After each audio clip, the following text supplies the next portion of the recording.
The mirror was enormous. It filled the eastern wall of the Duchess of Harcourt's dressing room from wainscoting to cornice, framed in gilded acanthus leaves, its surface so old and perfectly silvered that a woman could see herself from any angle in the chamber without ever having to turn her head. Every lady's maid who had ever stood in that room remarked upon it privately, and most found a reason to avoid looking too long. The mirror had a quality that was difficult to name. It reflected too much, or perhaps too truthfully, and the light it gathered and returned was always slightly colder than the light that fed it. Nora Finch had been looking at it for 3 weeks. She had come to Harcourt Park in late October as the Duchess's third undermaid in as many years, hired not because the household needed her, but because her reference from the Reverend Ashby's household in Derbyshire had been impeccable, and impeccable references were what the Duchess collected when she could not find fault. The Duchess found fault in everything else. She found it in the angle of a curtain, in the temperature of her bathwater, in the way a candle dripped on its stand at 11 in the evening, as though the candle were being deliberately disagreeable. She found fault in Nora's posture, in Nora's silence, and on 3 occasions had found fault in the particular sound of Nora's breathing, which she described as insufficiently discreet. "You breathe," the Duchess said on the first morning, watching Nora arrange the pins on the dressing table, "as though you expect someone to ask your opinion of it." Nora said nothing. She had long since learned that the appropriate response to this category of remark was the absence of response, offered steadily and without apology. To the household, she was simply the new undermaid, which was to say that she was a pair of hands and a pair of ears that belonged to the house, rather than to herself. She was 23 years old and daughter of a curate who had died in the spring, with debts enough to consume what little remained of the family's standing, and the library that had been its only treasure. She had sold all but 1 volume before leaving Derbyshire. She had kept the volume of Virgil, not because she could read Latin easily, but because her father had read it aloud to her when she was small, and the sound of his voice came back to her when she held it. She kept it at the bottom of her trunk beneath her spare dress. She had not told anyone at Harcourt Park that she could read. She told no one a great many things. The hidden door she found by accident on a Tuesday in the 2nd week of November. She had been polishing the mirror's frame, working her cloth in slow circles around the lower left corner, where the gilding had gone dull, when her elbow caught the edge of a panel in the wainscoting below the frame's base. The panel moved. It was not loud. It shifted perhaps 3 inches with a sound like a drawer whose runners have been kept well oiled, and the air that came from beyond it was cool and carried the mineral scent of stone stairs and old mortar. Nora stood quite still for a long moment, her cloth still in her hand, and looked at the gap between the panel and the wall. Then she heard footsteps in the corridor outside the dressing-room door, and she pressed the panel closed with her knee and went on polishing. She did not tell the Duchess. She did not tell the housekeeper, Mrs. Crail, who already regarded her with the particular suspicion that senior staff reserve for quiet people, whom they understand to be thinking thoughts they have not been given permission to think. She did not tell any of the other maids. She added the door to the list of things she kept. The list had grown considerably since her arrival at Harcourt Park. If you have ever wondered what a servant sees when she moves through a great house, consider staying with this story a moment longer, because it is in what Nora Finch observed quietly, and what she kept quietly, and what she finally chose to do with what she knew, that this tale has its whole engine. She saw the correspondence that arrived for the Duchess on Thursday mornings and was never taken to the morning room but to the estate office, where the Duchess sat alone for an hour before her hair was dressed. She saw the estate agent. Mr. Pembury, whose visits were not recorded in the household calendar that hung in the housekeeper's corridor. She saw the small locked box on the Duchess's dressing table that was never moved by anyone but the Duchess herself, and she noted that on the days when the box had been opened, the Duchess was in a state that could not accurately be described as satisfaction and could not accurately be described as distress, but occupied some narrow space between them where a secret keeps its house. She saw also the Earl of Westhaven. He arrived on the 9th of November, announced by the sound of a carriage on the gravel at 7 in the evening, which was an unusual hour for a visitor and an unusual carriage for the season. The Earl was the Duchess's son by her first marriage, which had produced him, and then nothing else, and had ended when he was 11 years old. He was 34. Nora's first sight of him was through the upper gallery window as he handed his hat to the footman below, a tall man in a dark coat, his hair the color of river oak in autumn, and a quality of stillness in his posture that did not belong to fatigue or to coldness, but to someone who had long since chosen how much of himself to put in motion at any given moment. He did not look like the Duchess. The Duchess was all deliberate surface. He looked like a man who had long ago stopped caring what he looked like and had since found other things to attend to. She learned his name from the footman's announcement. She did not learn anything else about him from the household staff, because the household staff, when asked about the Earl, replied in a way that was not evasive, but was brief to a specific, calibrated degree, as people speak when they have decided something is not their territory. She learned what she needed to learn by paying attention. On the second evening after his arrival, she was carrying a water jug through the upper corridor when she heard the Duchess's voice through the parlor door, which had not been closed as completely as the Duchess believed. The Duchess's voice was precise and carried well even at low volume.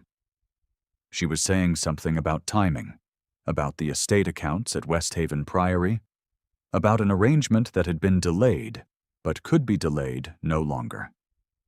She said the word settled 3 times in the course of 2 minutes, each iteration slightly louder than the last, which was what the Duchess's voice did when she was building a position and did not intend to leave it. There was an answer. It was not loud enough to carry through the gap, but Nora heard its quality, level, measured, and not persuaded. She did not linger. She moved on with her jug. On the 3rd day, she went back to the mirror. She waited until the household was at supper and the Duchess had gone down to dine with her son, and she went into the dressing room and knelt at the corner of the mirror's frame and put her hand flat against the wainscoting panel. It moved again, smoothly, as if it had been moving on command for years. She brought a candle. The passage beyond was narrow and made of stone and ran, as nearly as she could determine by the direction of the draught, parallel to the main corridor for a distance, then turned. She did not go in that night. She looked and memorized the position of the first step, and came back out and pressed the panel closed and went to her own room and sat on the edge of her bed in the dark, and thought carefully about what it meant that a passage had been built behind a mirror in a Duchess's dressing room, and what it meant that the passage had been kept in excellent condition, and what it meant that the Duchess had never mentioned it to any member of her staff. She thought about Mr. Pembury. She thought about the locked box. She thought about the word settled, and the way it had multiplied. She thought about the Earl, too, though she had not quite intended to. She thought about the quality of stillness she had watched through the gallery window and about the way he had answered his mother through the parlor gap, measured and unmoved. And she thought that whatever was being asked of him had been asked more than once and had not worked any of the previous times. She thought that a man being pressed into a decision by increments will not move until the pressure exceeds something he has privately decided, and that the something is always more specific than the person pressing him understands. She had watched her father decide things in this manner.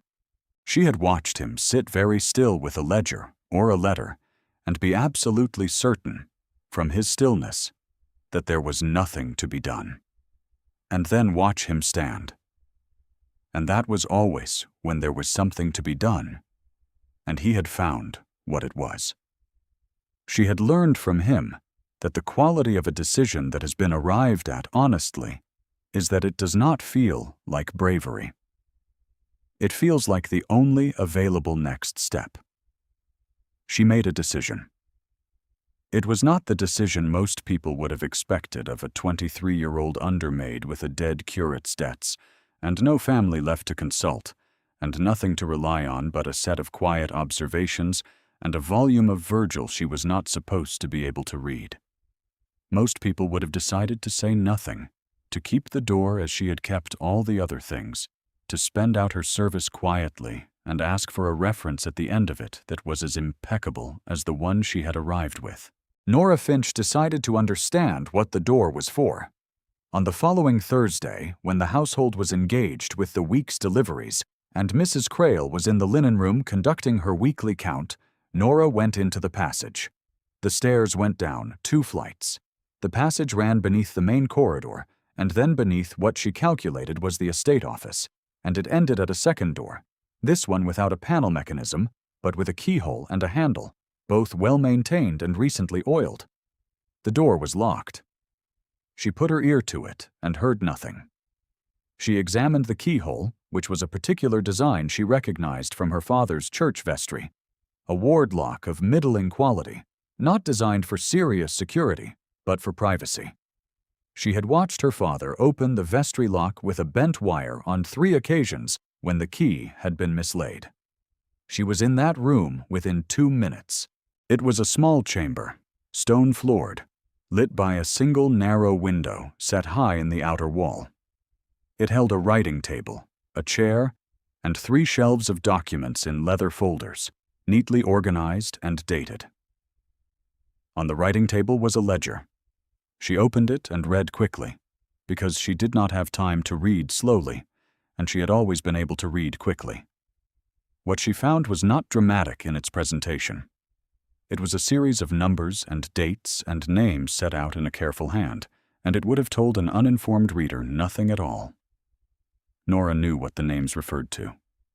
She had been in the estate office as part of her duties often enough to know the name of the West Haven Priory tenant farmers, and she knew which of those names appeared in the Duchess's correspondence, and she could see very clearly that a portion of the income those names represented had been, for a period of 4 years, recorded in 2 different places at 2 different amounts. The difference was not enormous.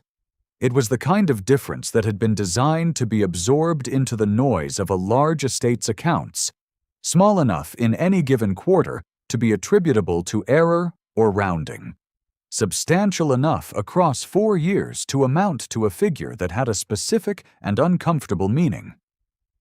She had worked with parish accounts long enough to know that the accounts most worth falsifying are never the ones that are falsified greatly. They are the ones that are falsified quietly, in sums small enough that no one who looks at any single year will think to look at 5 of them laid side by side. Someone had looked at 5 of them laid side by side. The ledger was the evidence that someone had done this deliberately and had recorded the result with the care of a person who intended to return to it. She closed the ledger. She closed the chamber door behind her. She went back through the passage, through the dressing room, and down the back stairs to the kitchen, where she poured herself a glass of water she did not drink, and stood at the scullery window, and watched the November garden go dark. She had until morning to decide. If she went to the Duchess, she would be dismissed by supper. The Duchess did not forgive knowledge she had not granted. If she went to Mrs. Crail, the same.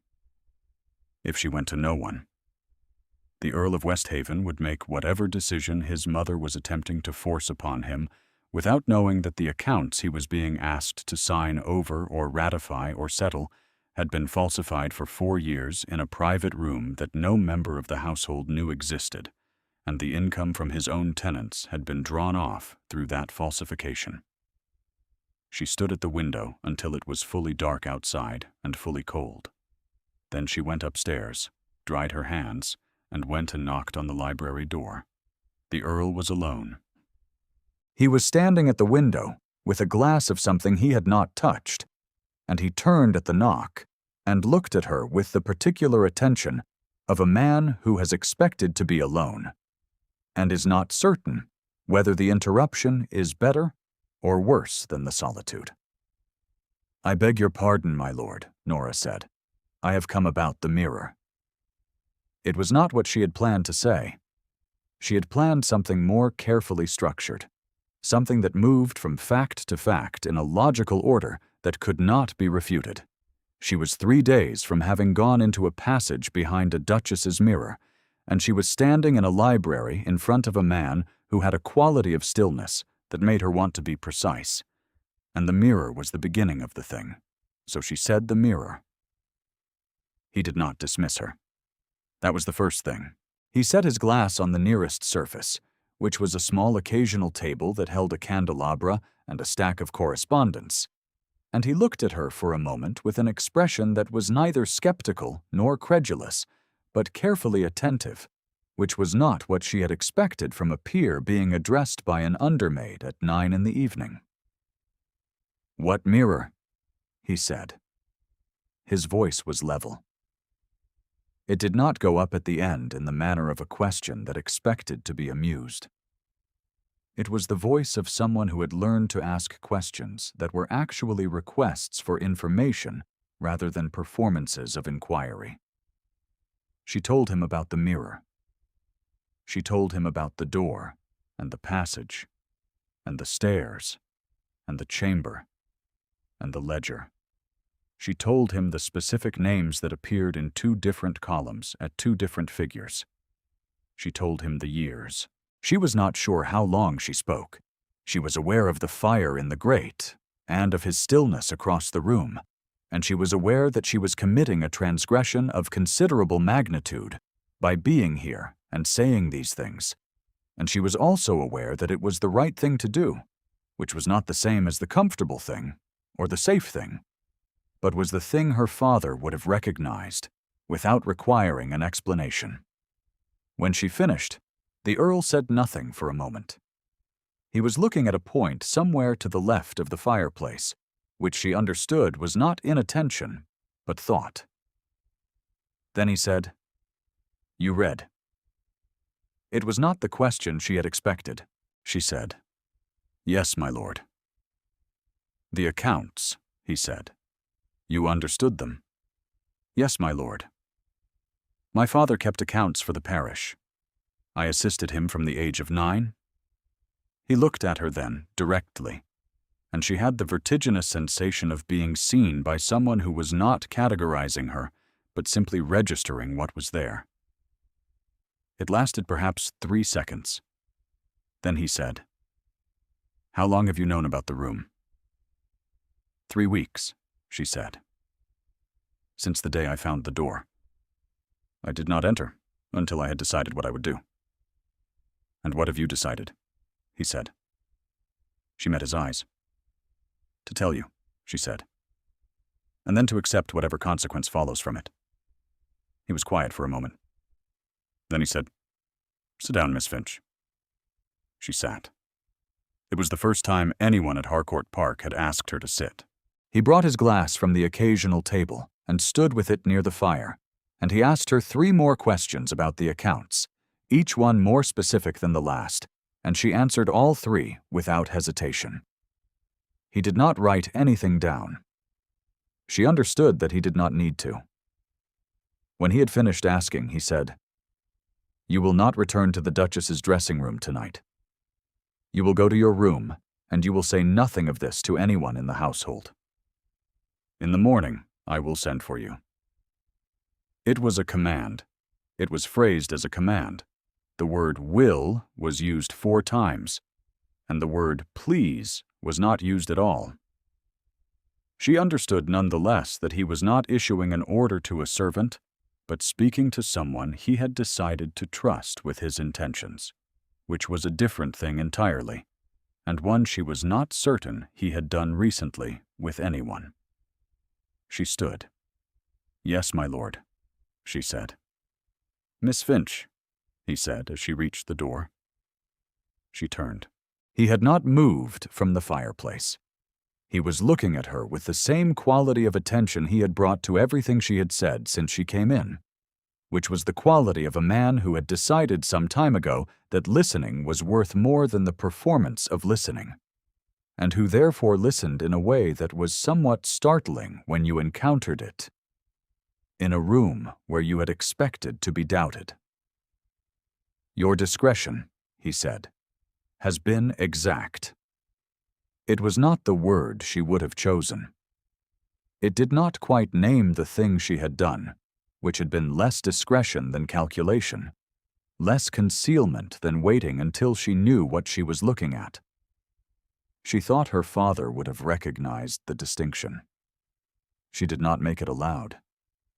"Good night, my lord," she said, and went. She lay awake that night for a long time. The fire in the servants' hall below sent heat up through the floorboards in uneven pulses, and she lay on her back with her hand on the volume of Virgil at the bottom of her trunk, which she had taken out without thinking as she readied for bed, and she thought about the quality of his attention and the fact that he had asked her to sit. She thought about the expression on his face when he had said, "You read," which was not surprise, but something that had recognized a thing it had been expecting to find somewhere and had not found until this particular Tuesday in November. She slept eventually.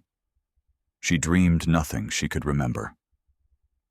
He sent for her at 10 o'clock the following morning.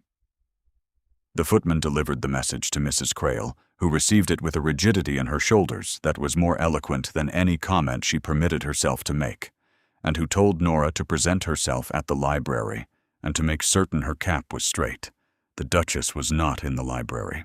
That was the first thing Nora noted when the footman opened the door.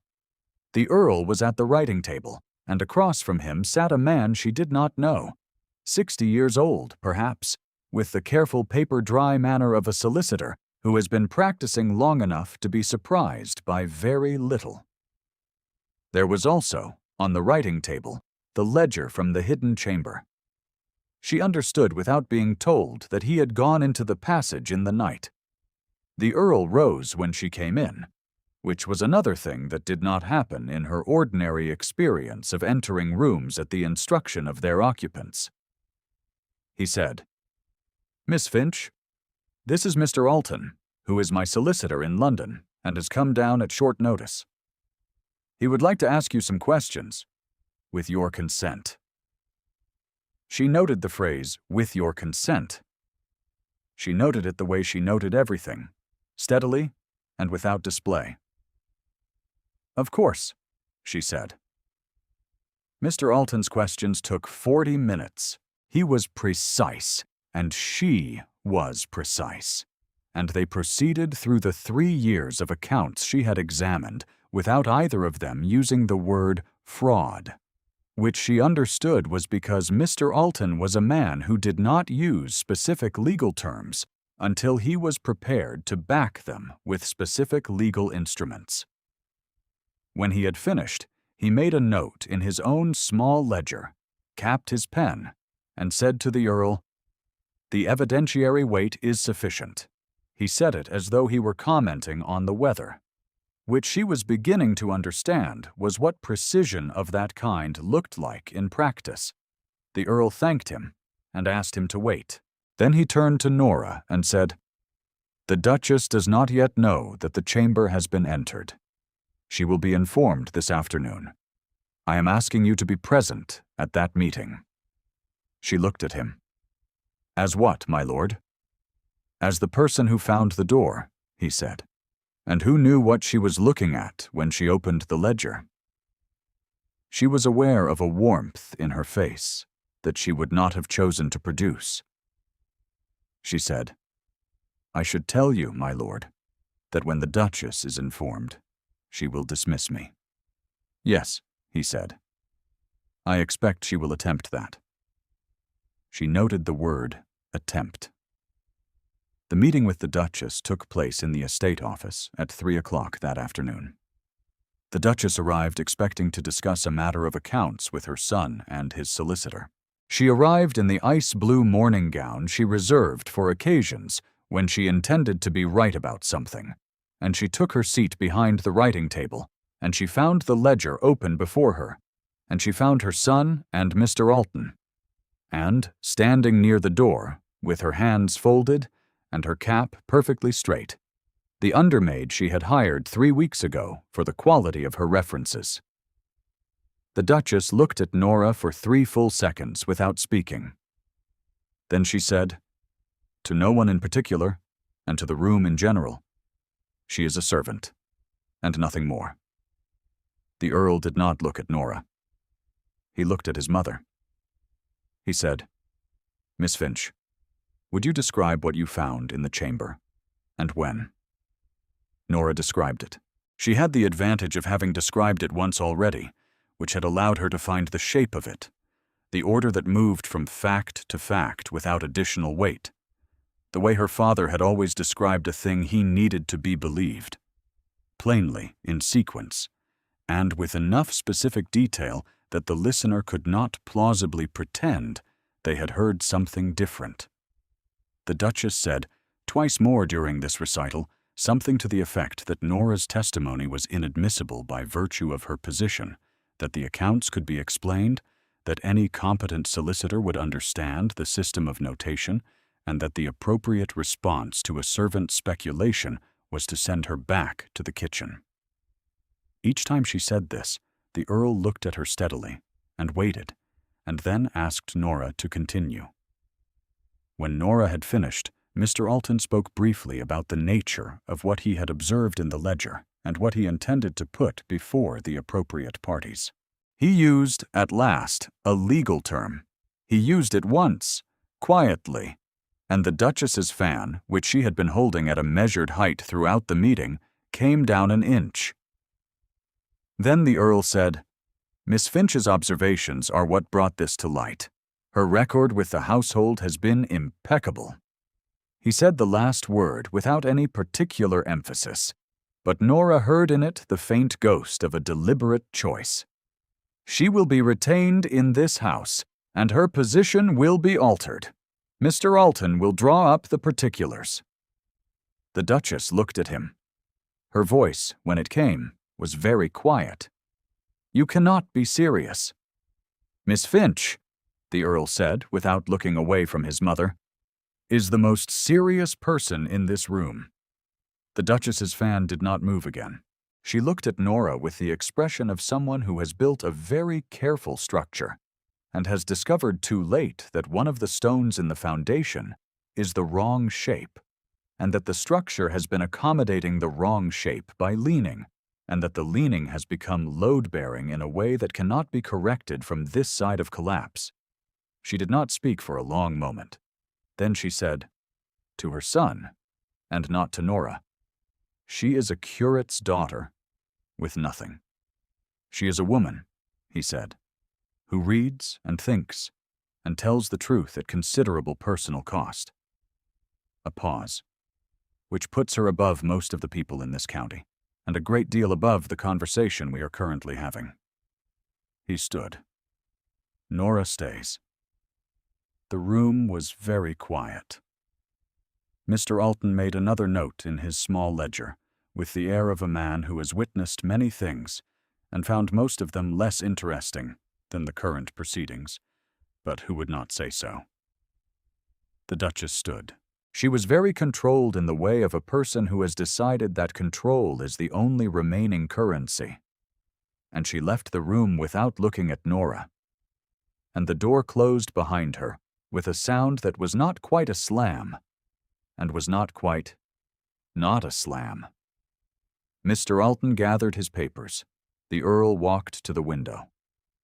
There was a long silence that was not uncomfortable.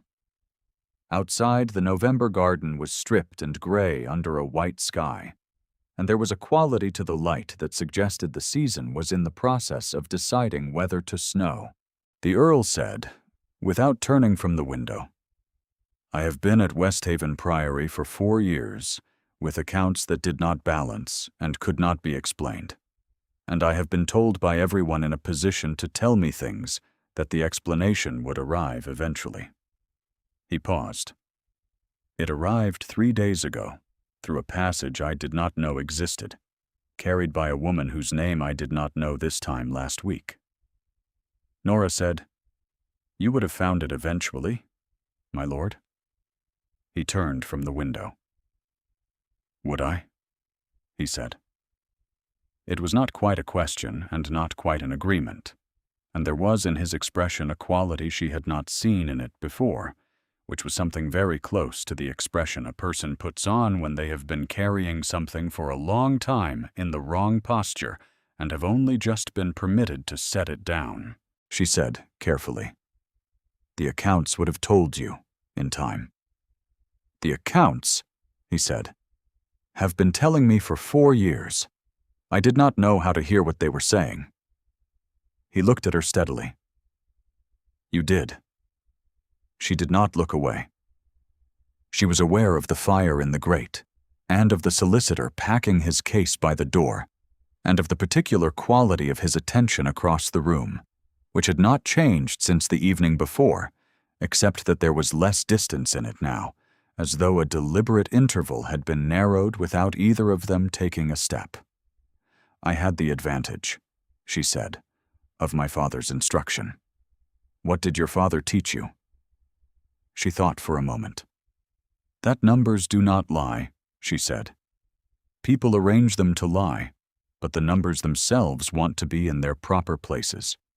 You only have to find where they have been moved from." Mr. Alton, who had fastened his case, said quietly from the doorway, "I shall send the particulars by Friday, my lord," and left. The door closed softly behind him. She should have gone then. The household had a shape, and she was in it, and the shape said that when the solicitor left, the undermaid left also, because the undermaid's purpose had been served. She was aware of the shape. She stood inside it without moving. The Earl said, "Will you sit, Miss Finch?" She sat. He brought 2 chairs near the fire, which was not a thing a peer did for an undermaid, and he sat across from her. And for a moment, neither of them spoke. The fire was doing what November fires do in the afternoon, when the light outside has given up for the day. It was putting orange in the room, and warmth at the edges of things, and a small sound into the silence that was better than silence. He said, "Tell me about your father." She looked at him. Of all the questions she had anticipated, it was not this one. She told him about her father. She told him about the parish accounts and the Latin and the library that had been sold. She told him about the volume of Virgil she had kept. She told him about the months in Derbyshire after the funeral, and the decision to enter service rather than accept a distant cousin's charity, and the reference from the Reverend Ashby, which had been impeccable. Because she had been impeccable. Because that was the only currency left to her. He listened the way he had listened the previous evening, entirely, without performing attention. When she finished, he was quiet for a moment. Then he said, "The position I spoke of, it is not in this household." She met his eyes. "My lord?" "There are accounts at Westhaven Priory," he said, "that require someone who can read them as they want to be read." He paused. He was looking at her in that steady, direct way that was beginning to feel less like being examined and more like being stood in the light and agreed with. "The house also requires management that its current steward has declined to provide, and there is a library at Westhaven that has not been read by anyone in 4 years, and I think you would know what to do with it." She was very still. Outside, the first snow of the season had begun to fall on the November garden in a way that was more of a suggestion than a commitment. Small flakes drifting rather than falling, as though the sky were considering. She said, "What position are you describing, my lord?" He said, "Nora." It was her given name. He had not used it before. It was one word in a quiet voice by a fire in an empty room in November, and she was aware that it was not a casual event, that he had decided to say it and then said it, and that the decision was not a small one. "I am describing," he said, "the position I should have offered the moment Mr. Alton told me the evidentiary weight was sufficient." He looked at her with an expression she had not seen on a man's face in some time, which was the expression of someone who has stopped trying to be other than what they are, and is simply being it, quietly, in a firelit room. "I am describing a life at West Haven Priory, if you will have it."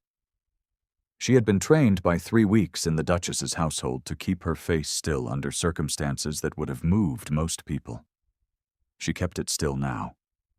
She was aware of her hands in her lap, and of the fire, and of the quality of the light on his face, which was not the cold light of the mirror, but warmer than that, more particular.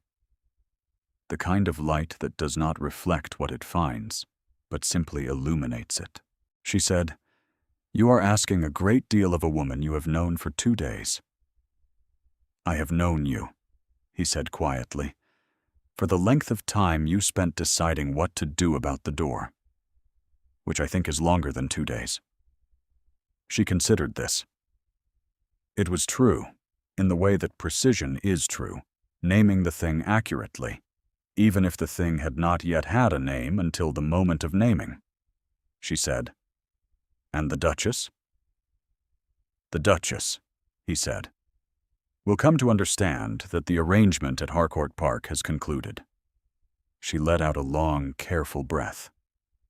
She looked at the fire. "Yes," she said. That was all. The word landed in the room the way single words land when they carry more weight than the sentences around them, simply and with finality, and with a warmth that belonged not to triumph, but to the particular relief of a thing having been what it appeared to be. He did not move immediately. He sat across from her with his hands on his knees and his eyes on her face, and she became aware of the very specific distance between them across 2 chairs in a firelit library, which was close enough for the warmth of the fire to be equally present at both sides, and far enough to be, for the moment, the precise distance that it was. It snowed that evening in earnest. The servants brought in extra wood, and the household arranged itself around the new conditions of weather with the practiced efficiency of people who have learned not to be surprised by November. And Nora sat in the kitchen for the last time and ate her supper quietly, and was aware of Mrs. Crail watching her from across the table with a gaze that had shifted, sometime in the last several hours, from suspicion to something more like assessment. She did not explain herself. She ate her supper and thanked the cook, and went to her room and sat on the edge of her bed, and took the volume of Virgil from the bottom of her trunk, and held it for a while. The volume was thin and worn, its spine cracked at the midpoint from years of being opened to the same pages, its margins empty because her father had believed that the margins of a book belonged to whoever read it next, and had never felt entitled to fill another reader's space with his own thoughts. She had thought of this often as a child. She had thought it was wrong of him, that she would have given a great deal to know his thoughts in the margins. She thought it now, and found that she understood it differently than she had. That the empty margins were themselves a record of a man who had been careful about what he claimed and had known the difference between what was his and what he was only holding. It was a small volume, brown-covered, worn at the spine from her father's reading, and then from hers. She opened it to the page she knew by heart. She did not read it. She sat with it open in her hands and listened to the snow against the window, which had the sound of something very small insisting on itself against a surface that had not expected to be spoken to. By Christmas, she was at West Haven Priory. The accounts were in a state of considerable disorder, which was not surprising and which, by the second week of January, was somewhat less considerable.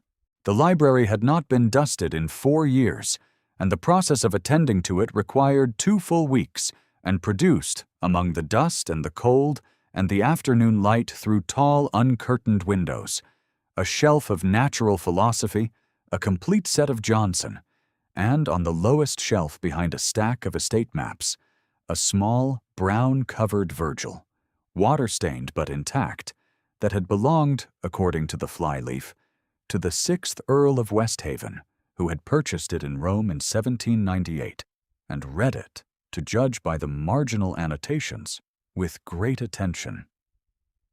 She showed it to him that evening, in the library, where he had taken to spending his evenings since her arrival, the fire lit, the household settled for the night, the two of them on opposite sides of the room at first, and then, over the weeks, not quite as far apart. He looked at the flyleaf. He looked at the annotations, which were in a hand that was not his, but which he recognized. And his face did something quiet and unguarded for a moment, that she did not look away from. "My grandfather," he said. "He read the same passages," she said. "I can show you." She crossed the room and opened her own volume beside his, and they stood together at the writing table in the firelight while she showed him the pages, and he stood close enough to read over her shoulder. And the fire was warm, and the snow had stopped. And outside the dark window, the West Haven grounds lay white and still under a sky gone clear with cold. He said nothing for a long time. Then he put his hand over hers on the page. Not firmly. Not with intention. Simply as a thing that happened when 2 people are standing very close beside a fire in January, and one of them has just shown the other something that mattered. And the gesture landed in the quiet room like a single note struck on a piano that has not been opened in years. She did not move her hand. She looked up at him, which required a slight turn of her head because he was very close, and found him looking at her with the expression she had first seen in the library at Harcourt Park, and had carried in her memory since. The expression of a man who has found a thing he had stopped expecting to find, and has not yet decided what to do with finding it, and is doing nothing for the moment but acknowledging that he has found it. "Nora," he said. "Yes," she said. The fire went on, burning in the grate. The snow on the window ledge caught the light from inside and held it, bright and still, as the night settled in around the house that had been too quiet for 4 years, and was not, quite, any longer. She kept both volumes,